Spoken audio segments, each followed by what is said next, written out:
నొప్పి మాయం, సర్జరీ దూరం. మోకాలు మరియు నడుము నొప్పులను ఇకపై భరించాల్సిన అవసరం లేదు. ఆపరేషన్ లేకుండా అత్యాధునిక చికిత్స. Indo British advanced pain clinic సంప్రదించండి 9807556789.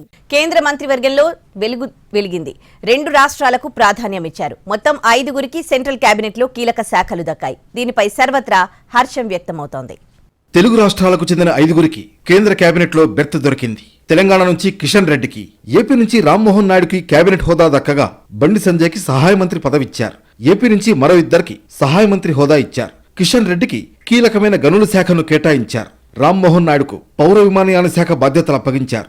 సహాయ మంత్రుల్లో శ్రీనివాస్ వర్మకు ఉక్కు, భారీ పరిశ్రమల సహాయ మంత్రిగా కేబినెట్ లో చోటు దక్కింది. పెమ్మసాని చంద్రశేఖర్ కు గ్రామీణాభివృద్ధి, కమ్యూనికేషన్ సహాయ మంత్రి పోస్ట్ ఇచ్చారు. బండి సంజయ్కు హోంశాఖ సహాయ మంత్రి హోదా దక్కింది. తనకు కీలకమైన బొగ్గు, గనుల శాఖను కేటాయించినందుకు ప్రధాని మోడీకి కృతజ్ఞతలు తెలిపారు కేంద్ర మంత్రి కిషన్ రెడ్డి. కోల్ మినిస్ట్రీని సమర్థవంతంగా నిర్వహిస్తానని ధీమా వ్యక్తం చేశారు.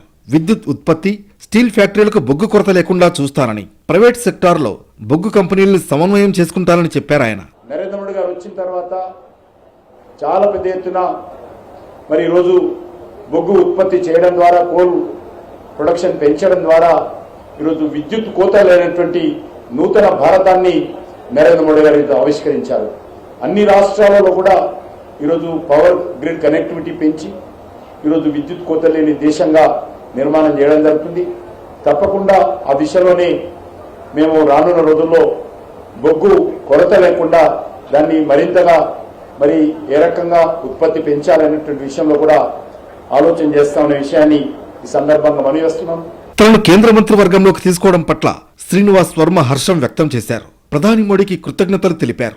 ఓ సామాన్య కార్యకర్తకు అత్యున్నత పదవి లభించిందన్నారు. నాకు అవకాశం కల్పించడం అనేది ఆంధ్రప్రదేశ్లో ప్రతి బీజేపీ సామాన్య కార్యకర్తకు కలిగినటువంటి గౌరవంగా ఇవాళ భావిస్తూ ఉన్నారు. మరి ఇటువంటి కార్యకర్తకు ఈ విధమైనటువంటి అవకాశం కలిగించినటువంటి నరేంద్ర మోడీ గారికి మరొకసారి ప్రత్యేక ధన్యవాదాలు తెలియజేస్తూ ఉన్నా. అంతేకాదు ఇవాళ మంత్రిగా నియమించినటువంటి నాకు శాఖలను కూడా కేటాయించడం జరిగింది. ఏదైతే భారీ పరిశ్రమలు, ఉక్కు శాఖ మంత్రిగా నియమించడం జరిగింది. మొత్తానికి ఈసారి కేంద్ర కేబినెట్ లో తెలుగు రాష్ట్రాలకు మంచి ప్రాధాన్యత గల శాఖలే దక్కాయి.